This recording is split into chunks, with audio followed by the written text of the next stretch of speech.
पाकिस्तान की ज़मीन पर एक ऐसा जंगल मौजूद है जो सिर्फ दरख्तों का झुंड नहीं बल्कि तारीख का जिंदा सबूत है। ये है छानगा मांगा।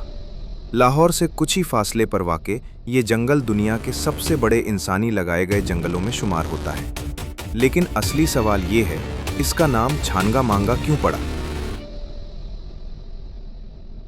बरतानवी साम्राज्य दौर में सन 1866 के लगभग, जब लाहौर से तकरीबन 90 किलोमीटर दूर चुनिया से मुत्तसिल इलाकों में मसनूई जंगल लगाया जा रहा था, तो गालिबन किसी ने सोचा भी न होगा कि ये घने जंगलात छानगा और मांगा नामी दो डाकू भाइयों की महफूज पनाहगाह बन जाएंगे। इस जंगल की तारीख, आबादी और बहाली की कहानी देखेंगे, मगर उससे पहले जल्दी से मेरे चैनल को सब्सक्राइब और इस वीडियो को लाइक कर लें और बेल आइकन दबाना मत भूलें ताकि इस तरह की और जानकारी वाली वीडियो सबसे पहले आपके पास पहुंचे। ये दरअसल दो भाइयों की कहानी है, जिनमें से एक का नाम छांगा और दूसरे का नाम मांगा था। ये दोनों चोर थे और अंग्रेज हुकूमत से बचने के लिए रात को इन जंगलों में छुप जाया करते थे। इन भाइयों के किस्से बच्चा बच्चा जानता था। अमीरों से लूटा गया माल गरीबों में बांट दिया करते थे। दोनों भाई मुहब्बत वतन से लबरेज थे और अंग्रेजों के खिलाफ लड़ते रहे। अंग्रेजों की तरफ से इस्तिहारी करार दिए जाने के बाद वे जंगल में रुपौश हो गए। स्थानीय लोग उन्हें हीरो का दर्जा देते थे और यही दोनों भाइयों के नाम पर इस जंगल का नाम छानगा मांगा पड़ा, जो आज भी उनके नाम से मशहूर है और यही नाम सरकारी रिकॉर्ड का हिस्सा भी है। डॉक्टर हारून अल रशीद तबस्सुम की किताब अनवार पाकिस्तान में लिखा है, जिला कसूर की तहसील छानगा मांगा अपनी खूबसूरती की वजह से बहुत मकबूल है। छानगा मांगा लाहौर से तकरीबन 80 किलोमीटर के फासले पर वाक़ है। ये इंसानी हाथ से तैयार किया गया दुनिया का सबसे बड़ा जंगल है, जिसे एक मंसूबे के तहत अंग्रेज़ों ने 1866 में तमीर किया। छानगा मांगा जंगल शुरुआत में सिर्फ एक बेनाम जंगल था, जहां कुदरत के तौर पर यहाँ-वहाँ चंदीर, बेरी और वन आदि के दरख्त उगते थे।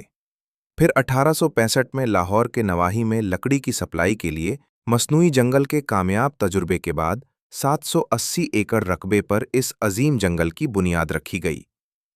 छानगा मांगा में शजरकारी का बाकायदा आगाज 1866 में हुआ और दरख्तों की कटाई 1881 में शुरू हुई।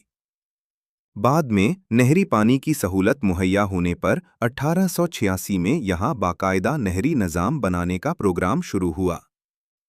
1888 में एक वसी रकबे पर शीशम की लकड़ी के हासिल करने के लिए बड़ी तादाद में दरख्त लगाए गए और सिर्फ 2 दशक में शीशम के दरख्त पंजाब की ईंधन और इमारती लकड़ी की बढ़ती ज़रूरतें पूरी करने लगे। उस जमाने में रोज़ाना ट्राम के जरिए लकड़ी सप्लाई की जाती थी।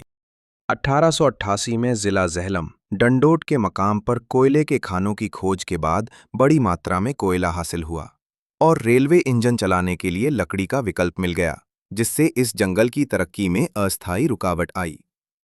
हालांकि उस वक्त तक पंजाब भर में लकड़ी की मांग में इजाफा हो चुका था।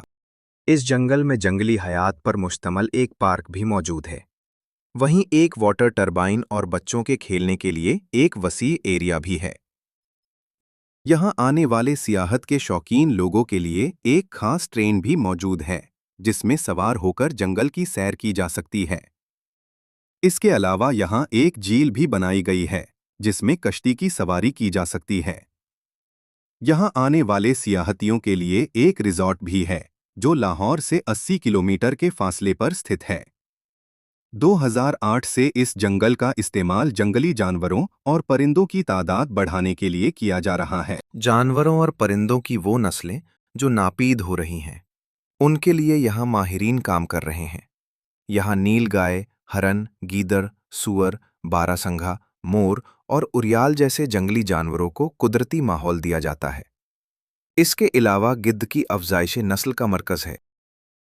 छांगा मांगा जंगल में झील भी बनाई गई है, जहां सैर तफरीह करने वालों के लिए बेहिसाब खूबसूरत नज़ारे मौजूद हैं। आज छांगा मांगा सिर्फ तारीख नहीं, एक टूरिस्ट स्पॉट है। यहाँ झील है, वाइल्ड लाइफ है और एक मिनी सफारी ट्रेन भी। मगर जब हवा दरख्तों से टकराती है, तो लगता है जैसे तारीख फिर से सांस ले रही हो। ये जंगल हमें याद दिलाता है कि वक्त सब कुछ बदल देता है। खौफ की ज़मीन को भी रहमत का मंजर बना देता है।